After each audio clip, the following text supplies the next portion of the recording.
Hace bendecidos en el nombre de Jesús. Dios es bueno, hermanos. Su Amén. misericordia permanece para siempre Para siempre. y Dios es bueno todo el tiempo. Alabado sea Dios. Vamos a identificar aquí. Gloria a Dios. Gracias, Señor.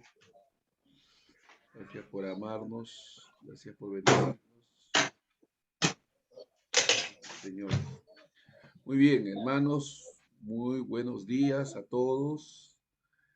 El Señor está aquí para bendecirnos, para edificar nuestra fe, para ayudarnos en todo lo que estamos haciendo. Hoy domingo estamos nosotros ya entrando al capítulo 15 del libro de Juan. Cada domingo desarrollamos en la medida de lo posible todo el capítulo o vamos alargando algunos domingos dependiendo del capítulo, cómo nos vaya llevando en el estudio. Ya hoy nos toca el capítulo 15. Es uno de los capítulos más extraordinarios jamás registrados en la escritura. Palabras claras, precisas, transmitidas por nuestro Señor de una manera especial a sus discípulos y a través de ellos a nosotros, ¿no? Los discípulos de los últimos tiempos. Este capítulo vamos a estudiarlo posiblemente en dos partes.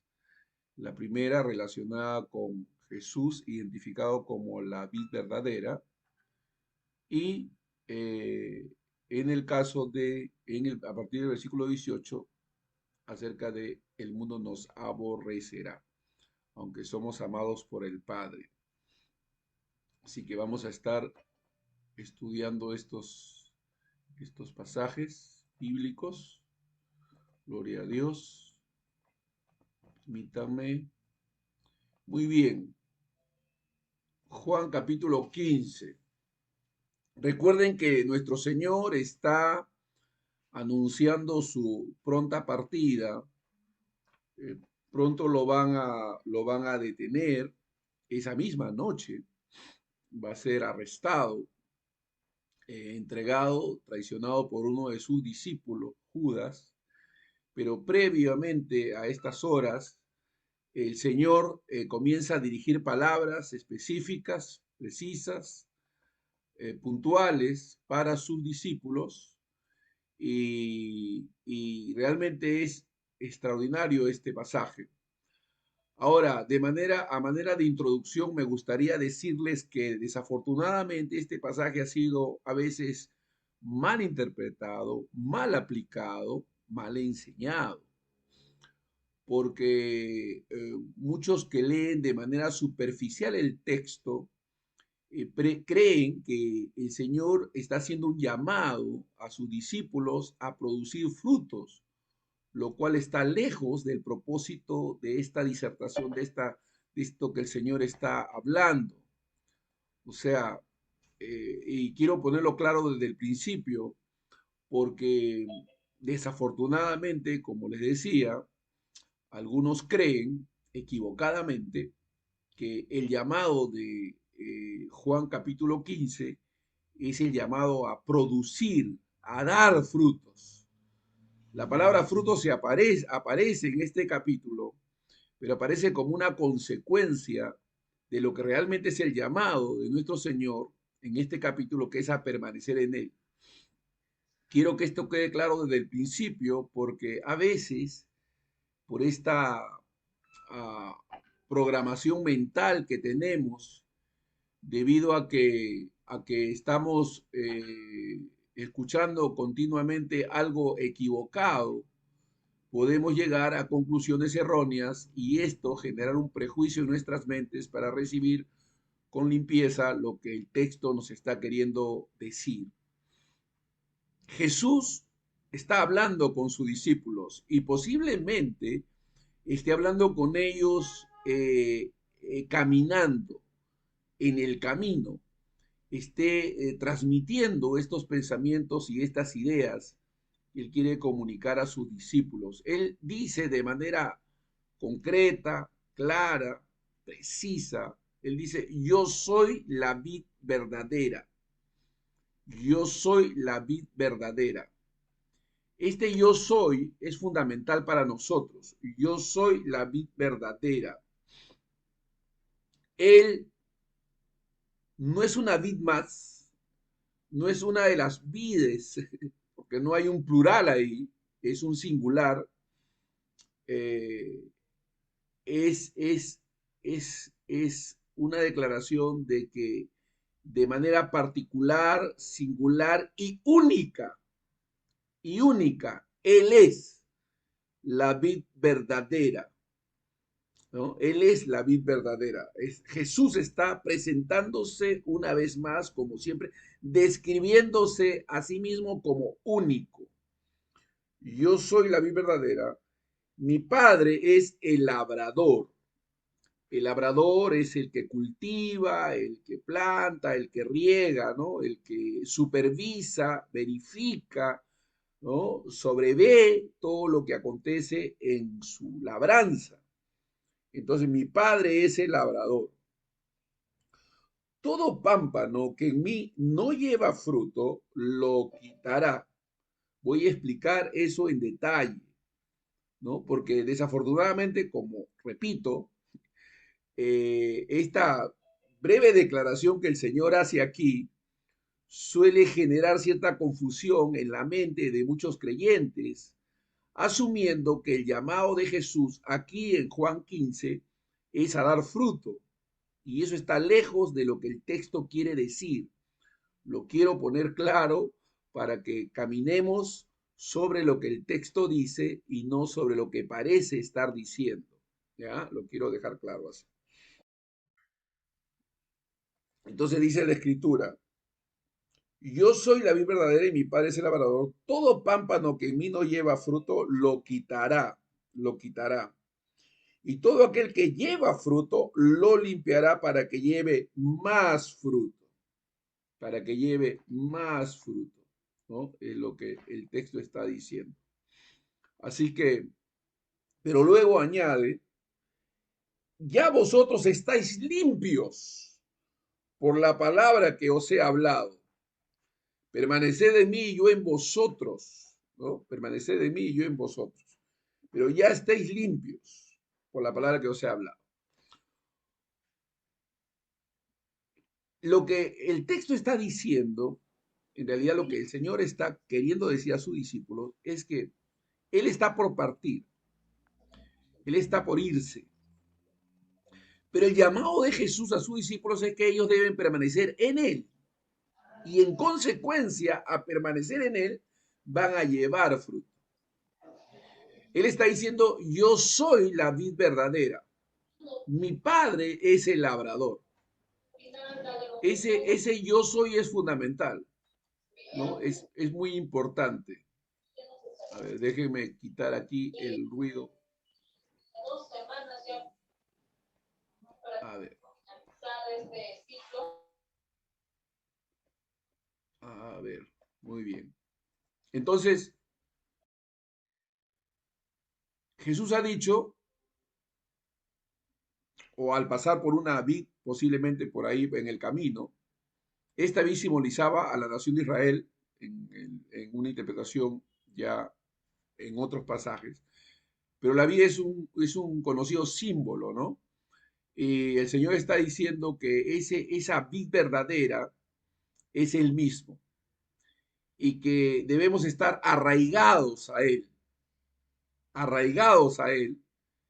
si queremos llevar buen fruto para Dios. Debemos estar arraigados a Él si queremos llevar buen fruto para Él, ¿no? O sea, debemos nosotros entender que ese es el llamado de Dios. Jesús dice, yo soy. Todo pámpano en mí, las ramas, los pámpanos, cuando son quitadas, nunca realmente están arraigadas a la vid, ¿no? Las que llevan frutos son limpiadas, dice, no quitadas, limpiadas. digamos, purificadas, podadas, para que lleven más fruto. Y esto generalmente el Señor lo hace a través de su palabra. Así que todo aquel que lleva fruto será limpiado. Esta palabra limpiar es traducida como ser podado, ¿no? Ser podados. El Señor nos poda, trabaja en nosotros, va produciendo en nosotros un proceso santificador en el cual estamos inmersos por la obra del Espíritu de Dios. Amén. Así que luego él dice, ya vosotros estáis limpios por la palabra que os he hablado. Qué tremenda declaración, ya vosotros estáis limpios. A veces nos sentimos sucios, a veces nos sentimos contaminados y posiblemente esto tenga que ver con el proceso santificador en el cual estamos inmersos y del cual tenemos que seguir trabajando. Pero en sentido posicional, delante de Dios y por la obra de Cristo Jesús, limpiados por la sangre preciosa, nosotros estamos limpios delante de Él. Y la palabra de Dios es un agente limpiador, ¿no? La palabra condena todo pecado, la palabra inspira a caminar en santidad, la palabra es la que promueve crecimiento en nosotros y la palabra es la misma que revela que tenemos poder para la victoria. Luego el Señor dice, todo pámpano que en mí no lleva fruto lo quitará. Digamos, estudioso de la Biblia llamado Boyce, él dice, él cree que la palabra griega antigua, airo, que es la que quitará, que es la palabra que se traduce por quitará, más bien sería traducida más correctamente como levantará. La idea es que el Padre levanta del suelo ramas improductivas, como se hace con el cultivo de la vid, para que reciban más sol y puedan dar fruto, ¿no? La levantará. Todo algo que no dé fruto, todo pámpano que no dé fruto, será levantado. La palabra que ha sido traducida por quitar, como que es arrancada, en realidad es podar, limpiar, levantar, ¿no? Es la palabra que aparece en griego por quitar. Eso a la luz de todo el contexto del texto, ¿no? Para poderlo entender. Lo fundamental de este pasaje, hermanos, es poder entender, lo fundamental de este pasaje es poder entender que Dios quiere que entendamos que la relación que tenemos con Cristo, la relación de unidad que tenemos con Cristo es vital en nuestro desarrollo y crecimiento. La vida cristiana no es una religión, no es una adopción de una serie de principios, doctrinas, conocimientos, mandamientos, formas, ritos. No, la vida cristiana es vida y está relacionada con el hecho de que tenemos una relación personal con Cristo. El llamado de Jesús a sus discípulos es a permanecer en Él, a permanecer en Él. Dice la Escritura, permaneced en mí, versículo 4 en adelante, al verso 8, permaneced en mí y yo en vosotros. Como el pámpano no puede llevar fruto por sí mismo, si no permanece en la vid, así tampoco vosotros. Lo que está diciendo es que nosotros no podemos dar fruto por nosotros mismos. El fruto no es algo que nosotros producimos, es algo que viene a consecuencia de estar unidos a la vid. Por más que un árbol o un pámpano se esfuerce por producir fruto, no lo va a producir porque es una consecuencia de estar unido a la vid, la vida misma. Por eso el Señor dice, como el pámpano no puede llevar fruto por sí mismo, muy importante, por sí mismo, nosotros no podemos dar fruto por nosotros mismos, ¿no? A veces nosotros llamamos a la gente a que dé fruto, produzca fruto, pero lo que debemos es animarlos a estar unidos a Jesús, a buscar a Jesús, a relacionarse con Jesús, a conocer a Jesús, porque en la medida que eso se haga, el fruto va a ser producido. El fruto va a ser producido. Dice, yo soy la vid, vosotros los pámpanos. Lo que está diciendo, yo soy la causa de que ustedes produzcan. Ustedes no pueden producir si no están unidos a la causa, que es Cristo mismo, ¿no? A veces nosotros estamos, yo quiero dar más fruto, producir más fruto, mi fruto parece que no es muy bueno y estamos en esa situación de batalla y de lucha cuando el llamado es a andar con Él, a estar unido a Él, a dejar que de Él fluya. Como dijo el apóstol Pablo, ya no vivo yo, mas Cristo vive en mí. Estamos unidos a la vid. El que se une a Cristo, un espíritu es con Él. Un espíritu es con Él. Yo soy la vid, dice el Señor, vosotros los pámpanos. El que permanece en mí y yo en él, este lleva fruto. ¿Se puede entender? Es decir, el fruto no es sino el efecto, la consecuencia, el resultado de estar unidos a Cristo Jesús, de permanecer en Él y que Él permanezca en nosotros. Ahora, permanecer en Él y que Él permanezca en nosotros es algo que se da de manera permanente en la medida en que estamos, de que nos hemos entregado. O sea, cuando nos hemos entregado a Cristo, hemos venido a estar unidos con Él. O sea, si tú estás unido a mí, si tú permaneces en mí, si yo permanezco en ti, y el Señor dijo, he aquí yo estoy con vosotros todos los días hasta el fin del mundo, entonces este lleva fruto. Porque separados de mí, nada podéis hacer, ¿no? Porque separados de mí, recuerde que el Señor no solamente está con los discípulos inmediatos, los fieles, sino que está con una serie de personas también que se pretenden discípulos, que están con Él, pero que todavía no lo han recibido, no lo han aceptado, no han creído en Él de manera seria, formal, real, pero el Señor está haciendo un llamado a todos a permanecer, ¿no? Este lleva fruto, porque separados de mí nada podéis hacer. El que en mí no permanece, el que en mí no permanece, será echado fuera como pámpano, ¿no? Fíjense, no dice, el que no da fruto será echado como pámpano. No, no, el que no permanece en mí, porque aquí el llamado es estar unidos a, a vivir bajo la realidad de que estamos unidos a Jesús.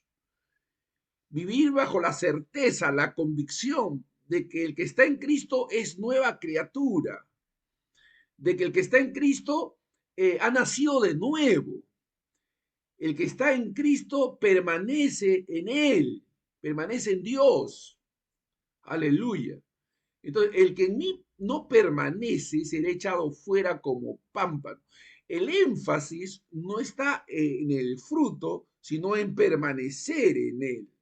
Porque si permanecemos en él, el fruto se va a dar en consecuencia de esa unión. Espero que quede claro para nosotros porque es fundamental que podamos entender lo que el texto nos está queriendo decir, lo que Dios, Cristo Jesús, nuestro Señor, nos quiso decir allí en Juan capítulo 15. Repito, hay muchos que leen este pasaje y dicen, cuidado hermano, si tú no das fruto. No, no, ahí el énfasis no está en el fruto, sino en la permanencia, en asegurarse de que estamos en Cristo, porque el que está en Cristo va a producir. Es inevitable que produzca, ¿no? Porque está unido a Cristo. Aleluya.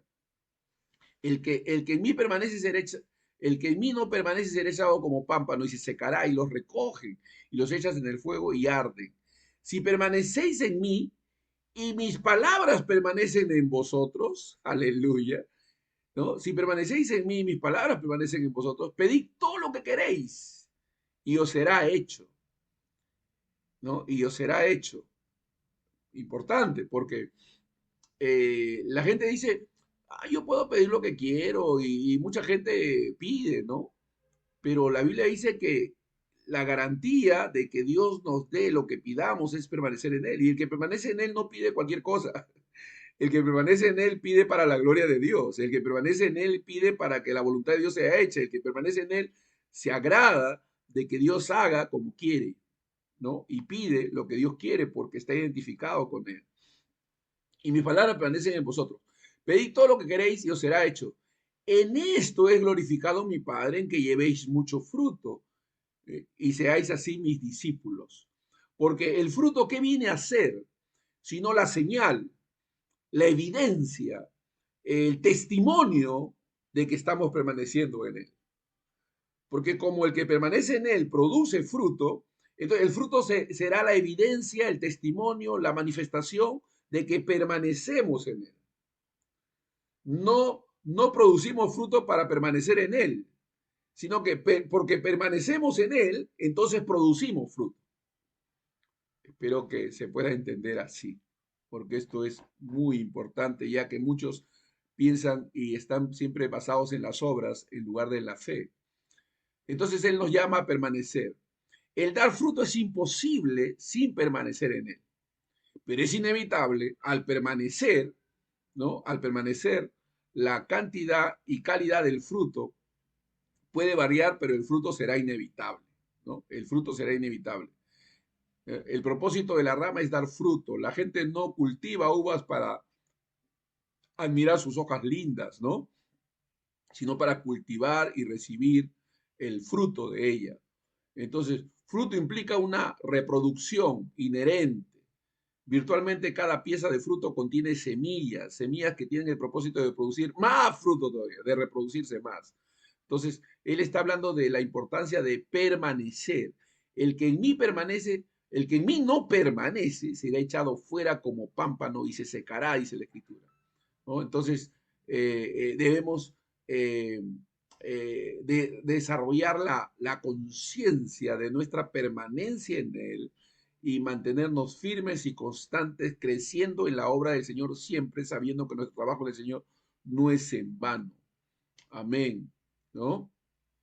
Hay algunos que pretenden ser creyentes, están entre nosotros, pero los frutos no permanecen, los frutos no son evidenciados, no son manifestados, aunque hay un fingimiento, hay una fe fingida, hay un amor fingido, hay una apariencia, pero el fruto no es real y Dios conoce y sabe quiénes realmente son los que eh, son de Él y permanecen en Él, ¿no?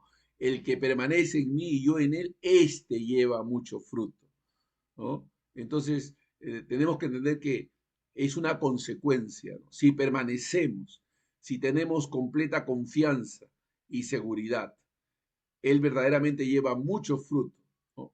Entonces, eh, eso es reflejo de una conversión genuina, que no puede ser medida por una decisión repentina, ¿no? Hay mucha gente que levanta la mano, que pasa adelante, que congrega, pero no hay una conversión genuina, no hay una evidencia plena. El Señor fue muy claro al decir que por sus frutos los conoceréis. O sea, por sus frutos los conoceréis.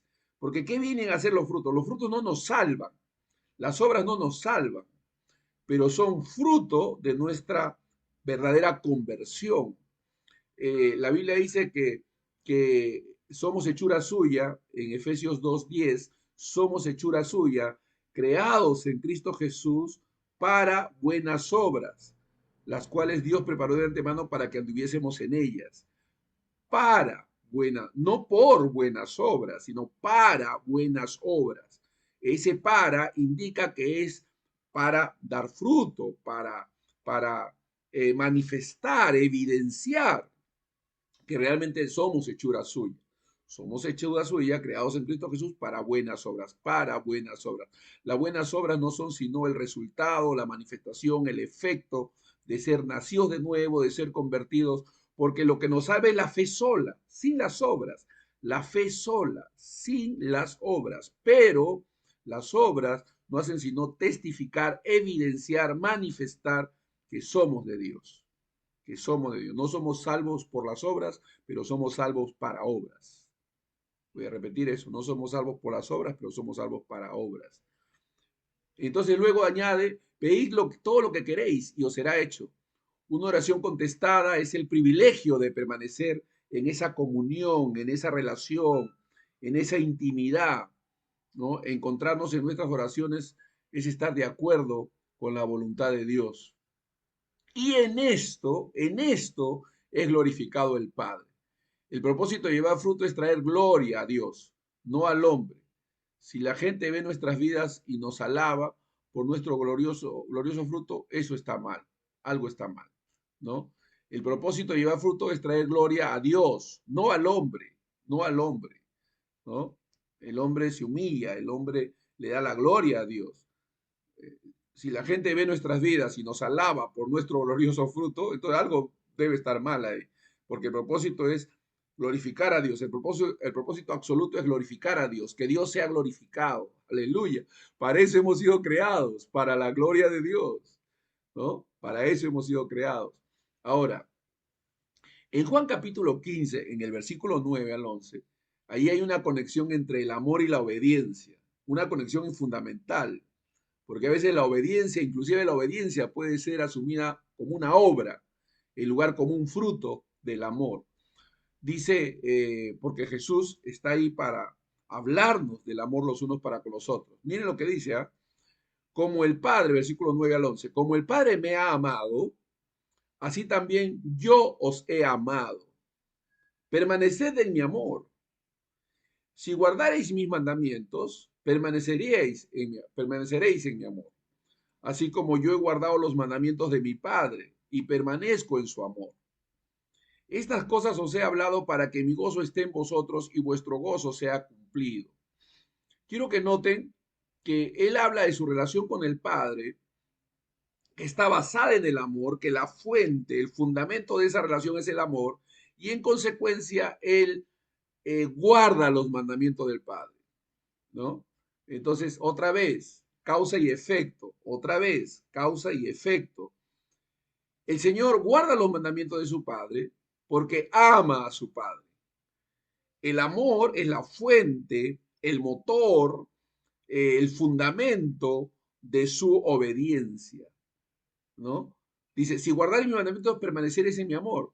O sea, la evidencia de que lo amo a Él es obedecerle, es caminar en sus caminos, ¿no? Sabemos que permanecemos en el amor de Dios a través de la obediencia. Otra vez, la obediencia viene a ser la evidencia, el fruto, la manifestación de ese amor, ¿no? Entonces, no estamos hablando de que si tú le obedeces, le amas, sino que si tú le amas, le obedeces. Es muy importante este orden, porque cuando perdemos de vista este orden, caemos en obras. ¿Sabía usted que la fe puede ser convertida en una obra? La obediencia puede ser convertida en una obra. Cualquier cosa que usted haga sin tener fundamentos claros acerca de dónde emana esa acción, puede convertirse en una obra. Para que no sea así, tenemos que entender de dónde fluye. Fluye del amor. Cuando tu obediencia, tu fe, tus acciones son el fruto del amor, del compromiso, la relación que tienes con Jesús, eso es caminar en fe. Eso es realmente lo que glorifica a Dios. Pero cuando se pone la obediencia como una obra, suele ser peligroso. Y pasa a veces de los púlpitos, desde el púlpito se presiona a la gente a obedecer a Dios y no a amarlo, ¿no? Cuando se le dice, tienes que obedecer, pero ese tienes que obedecer, y luego le dice, tienes que obedecer porque si no obedeces Dios te va a castigar, te va a ir mal. Entonces las motivaciones de la obediencia son el temor. Las motivaciones de la obediencia es el interés personal, pero no es el amor. Pero cuando tú conoces a Dios, cuando Dios se te revela a través de sus atributos, su carácter, su naturaleza, entonces tú lo amas y en consecuencia obedeces, en consecuencia tu fe se incrementa para con Él porque estás identificándote, conociendo a Dios. Hace unos meses atrás, una hermana me escribió y me dijo, pastor, estoy liderando a varias mujeres en mi grupo y no son muy reverentes, muy comprometidas, no, no se sienten muy identificadas. ¿Y cómo puedo hacer, pastor, para motivarles a que obedezcan? Porque no obedecen, pastor, no se sujetan, ¿no? Cosas así. Habían unas quejas ahí. Y le digo, bueno, eh, tengo que exhortarles, me decía, tengo que llamarles la atención y decirles que amen a Dios, que busquen a Dios, porque lo hago, pastor, que no funciona. Y le digo, no, no, no tienes que hacer eso, tienes que presentarles a Dios, tienes que enseñarles quién es Dios, tienes que enseñarles quién es Jesús, qué es lo que Jesús hizo. Ellos tienen que sentirse identificadas con la obra de Jesús, deben llegar a amar a Jesús, a identificarse con Jesús y en consecuencia deben querer hacer lo que a Jesús le agrada porque aman a Jesús. Pero tú tienes que transmitir ese mismo amor, ¿no? Tú tienes que mostrarles a ellos que es amor a Jesús, es estar identificado con Jesús, es estar unido a Él. Amén. Y unos semanas después me escribió, me decía, pastor, está funcionando, pastor, está funcionando, ¿no? Entonces, es muy importante, es permanecer en el amor de Dios, es permanecer en el amor de Dios. Estas cosas os he hablado para que mi gozo esté en vosotros y vuestro gozo sea cumplido. Una de las cosas más maravillosas que debe producir la fe y que produce la fe es el gozo, es la alegría. Eh, Nosotros debemos ser gente alegre, gente optimista. Sí, todos tenemos problemas en nuestros hogares, tenemos problemas económicos, tenemos problemas de salud, todos tenemos desafíos, retos, todos los tenemos. La vida es así, la vida enseña que debemos gustar de lo bueno, de lo malo, de las cosas difíciles, llorar, reír, o sea, pero el gozo debe permanecer. Pablo dice, más entristecido, pero siempre gozoso, ¿no? El gozo, ¿no? El gozo tiene que ver con entender la posición que tenemos en Cristo Jesús y todas las bendiciones que en Él hemos recibido, la seguridad de esa comunión y de que nos vamos con Él cuando Él venga. Así que debemos nosotros entender que el deseo del Señor es que tengamos gozo, ¿no? Cuando fallamos en permanecer en el amor de Jesús y por lo tanto fallamos en guardar sus mandamientos, entonces no tenemos la llenura del gozo que Él promete a aquellos que permanecen en su amor y obediencia, ¿no? Nadie es tan miserable como un cristiano quien por un tiempo tambalea en su obediencia. No ama el pecado tanto para disfrutar sus placeres, ni ama a Cristo tanto como para saborear la santidad. Entonces está en el término medio, ¿no? En tibieza. Y eso es inicuo, eso es pecaminoso. Tenemos que hallar deleite en Dios. Dice la Biblia, deleítate a sí mismo en Jehová y Él te concederá las peticiones de tu corazón. No puede haber una actitud de inconstancia, ¿no? Tenemos que ser firmes en nuestro amor al Señor y mantenernos confiados. Si dijo el Señor, si guardareis mis mandamientos, ¿cuál es el principal mandamiento para obedecer? Que dice Juan 13:34, el amaros los unos a los otros. Ese es el principal mandamiento, ¿no? Y otra vez tengo que combatir el pensamiento del sentimiento, ¿no? Hay mucha gente que dice, ay, pero yo no siento amor. Como no siento amor, entonces no amo, no. El amor que nosotros profesamos es una acción basada en la fe y en la convicción de que el amor de Dios ha sido derramado en nuestros corazones por el Espíritu que nos fue dado. El amor de Dios que ya poseemos está en nuestro interior, está en nuestro espíritu, ¿no? Entonces tenemos que tener confianza, seguridad en medio de cualquier situación y circunstancia. ¿Por qué? Porque el amor de Dios permanece en nosotros y está ahí. La Biblia al creyente nunca se le exhorta a tener amor. Al creyente no se le exhorta a tener amor, se le exhorta a caminar en amor. O sea, a manifestar el amor que ya posee en Cristo, ¿no? No hay pasajes en el Nuevo Testamento, en las epístolas, donde se exhorte al creyente a tener, porque ya lo tiene, pero sí a caminar, a manifestar, a expresar, a prodigar el amor que ya tiene, porque dice en Romanos 8:5 que el amor de Dios, perdón, en Romanos 5:8 que el amor de Dios ha sido derramado en nuestros corazones por el Espíritu que nos fue dado, ¿no? Ya el amor de Dios ha sido derramado, ¿no? Dios muestra su amor para con nosotros, que siendo aún pecadores, Cristo murió por nosotros. Así que debemos confiar. Eh, el guardar los mandamientos del Señor no es sino una manifestación, expresión, señal, evidencia de que estamos en Él. Dice, para que mi gozo esté en vosotros, para que mi gozo esté en vosotros. Cuando pensamos en el gozo de Jesús, entendemos que no es lo mismo que cuando pensamos en felicidad o emoción.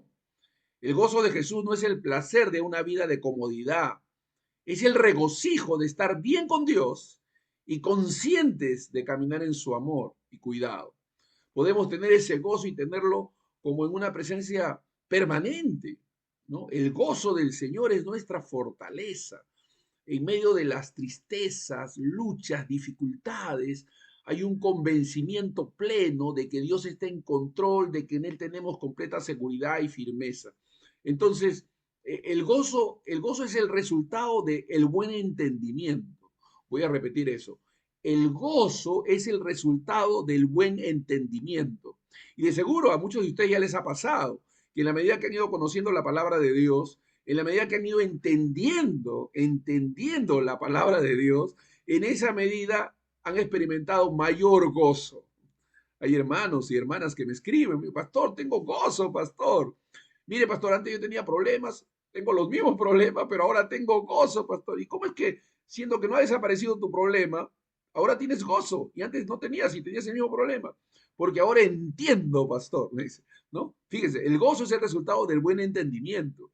Pues cuando entiendes que Dios tiene el control, cuando entiendes que Dios está trabajando en tu vida, que Dios está llevando a cabo una obra gloriosa en tu vida, de que a pesar de todos los problemas y dificultades que pases, Dios está llevando a cabo sus propósitos gloriosos en tu vida, tienes gozo, tienes confianza, tienes seguridad. Y el gozo se cumple. Y vuestro gozo se ha cumplido, dice. Este es el resultado de permanecer en el amor de Jesús, en la obediencia, porque la obediencia fluye de ese amor. Amén. Entonces podemos tener confianza y seguridad. En Juan capítulo 15, el versículo 12 al 17, fíjense lo que él dice, ¿ah? Porque ¿cuál es el mandamiento mayor? El mandamiento principal, el mandamiento del cual emanan todos los mandamientos. Dice, este es mi mandamiento, ¿no? Jesús está hablando de la magnitud de su amor para con aquellos que están unidos a Él. Este es mi mandamiento, que os améis unos a otros, como yo os he amado, ¿no? Nadie tiene mayor amor que este, que uno ponga su vida por sus amigos. Vosotros sois mis amigos, si hacéis lo que yo os mando, ¿no? Si hacéis lo que yo os mando. O sea, porque, ¿qué es la evidencia de ser amigo del Señor? Estar haciendo lo que Él nos ha mandado. Ya nos llamaré siervos, aleluya, porque el siervo no sabe lo que hace su Señor, pero os he llamado amigos. Hay una reconciliación, una unidad, paz entre Jesús y nosotros. Somos amigos. Y esa unidad de amistad es entrañable, es una unidad firme. Nuestras amistades, las amistades que nosotros tenemos amigos, pero la relación de de amistad que nosotros tenemos con nuestros amigos es una relación imperfecta, es una relación difícil, es una relación en la que hay fallas, hay errores, hay heridas, nos defraudamos, nos ofendemos, nos herimos. No queremos, pero siendo amigos e imperfectos, estas cosas pasan entre nosotros porque somos humanos, porque todavía hay una batalla de la naturaleza caída. Pero la relación de amistad que tenemos con Jesús es perfecta. Y no de parte de nosotros, perfecta de parte de Él, porque Él acepta nuestras imperfecciones. Nos ama de manera incondicional. A veces entre amistades nos peleamos, ¿no? Y hasta nos separamos porque hay condiciones. Pero la amistad que tenemos con el Señor es una amistad prefijada, es un pacto de amor unilateral, no es bilateral, no es bilateral, es unilateral. Unilateral quiere decir que Él ha determinado amarnos y Él ha determinado sernos fieles. La Biblia dice porque Él permanece fiel, porque Él no puede negarse a sí mismo, Él permanece fiel. Si nosotros fuéramos infieles, Él permanece fiel. Bueno, en una relación de amigos en el mundo, si alguien es infiel, el otro ya no quiere ser fiel porque como humano Él dice, no, si tú no me eres fiel, yo tampoco te soy fiel. Pero en el caso de Jesús, no, pues estamos unidos a Él y Él sabe que podemos fallarle, pero aunque nosotros fuéramos infieles, no si permaneciéramos infieles, no, no es permanecer, es ser. Ser infieles quiere decir que en algún momento fallamos. Él permanece fiel, Él sí permanece fiel, porque Él no puede negarse a sí mismo. Entonces, esa relación de amistad que tenemos con Jesús es una relación eterna, fija, establecida en el pacto que Él tiene con el Padre, ¿no? Y estamos inmersos en ese pacto por estar unidos a Él.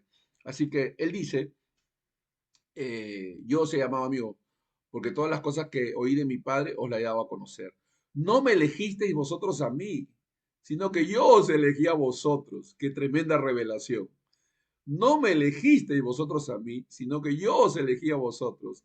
Y os he puesto para que vayáis y llevéis fruto. ¿Se dan cuenta? Y vuestro fruto permanezca. Fíjense la declaración que Jesús está haciendo, ¿ah? Acerca de ti y de mí. Hermano, hermana, escucha. Número uno, tú no has elegido al Señor, Él te eligió a ti. Puedes aceptarlo, puedes creerlo y glorificar a Dios. Mire, si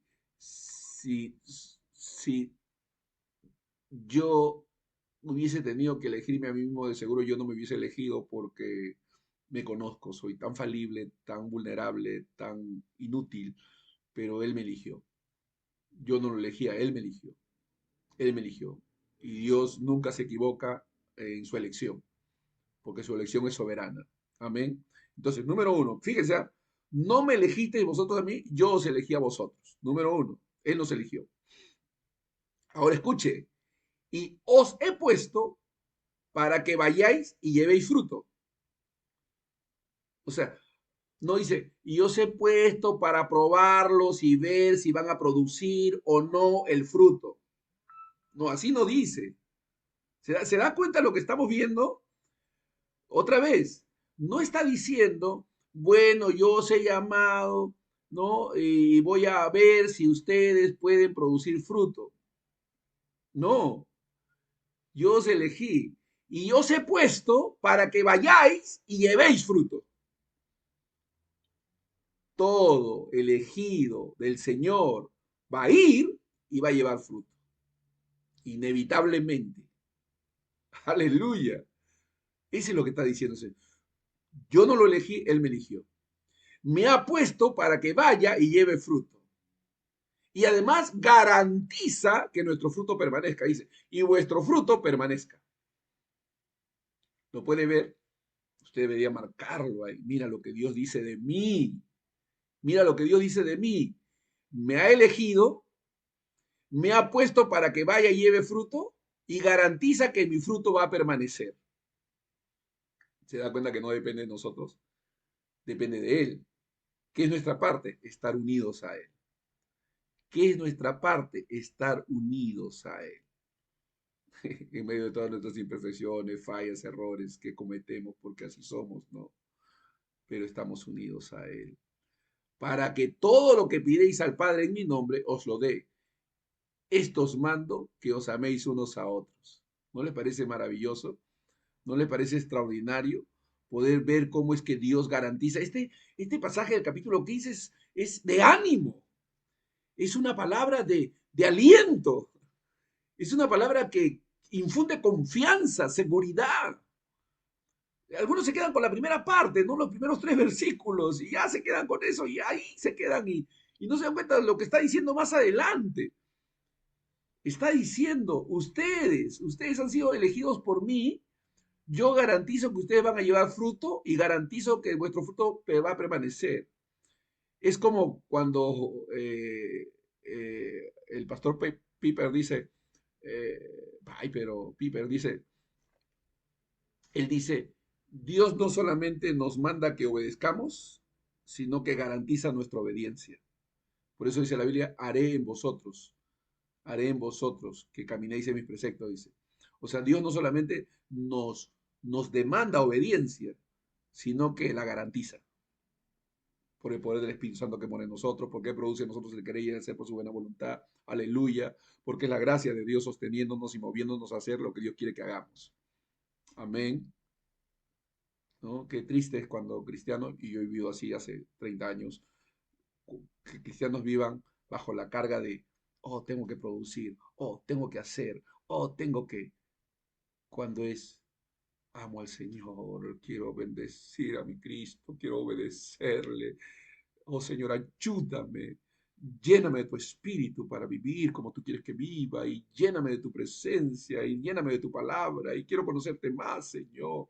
Aleluya. Y estamos haciendo lo que Dios quiere que hagamos. Amén. Por amor, fluimos, fluimos, fluimos, fluimos, porque el Señor garantiza eso.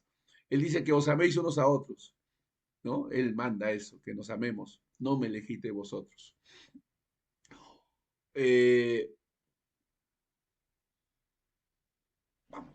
vamos a quedarnos ahí porque del versículo 18 en adelante lo vamos a tratar la próxima semana y después ya viene el pastor Esteban con el capítulo 16.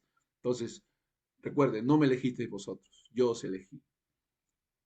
Es un amor basada en la elección divina. Ese amor que Dios nos tiene está basado en su propia elección. Él nos ha elegido amarnos, ha elegido salvarnos, nos ha elegido a nosotros. Dice en Filipenses 1:6, el que comenzó la buena obra en vosotros la perfeccionará hasta el día de Jesucristo. El que comenzó la buena obra en vosotros la perfeccionará hasta el día de Jesucristo. Es un amor que se basa en la elección divina, un amor que toma la iniciativa. Jesús introduce este pensamiento justo en el punto en que los discípulos se podrían sentir orgullosos de ser amigos de Jesús, llevando gran fruto para Dios, pero Él nos libra de ese orgullo, de esa soberbia, porque dice, soy yo en vosotros. Separados de mí, nada podéis hacer. Vamos a orar. Padre, en el nombre de Jesús, te damos gracias por tu palabra, Señor. Te pedimos luz, entendimiento, claridad de pensamiento para poder disfrutar y experimentar, Señor, toda esta grandiosidad que tenemos en Cristo Jesús. Gracias, Señor, por tu palabra. En el nombre de Jesús. Amén y amén. Muy bien, hermano.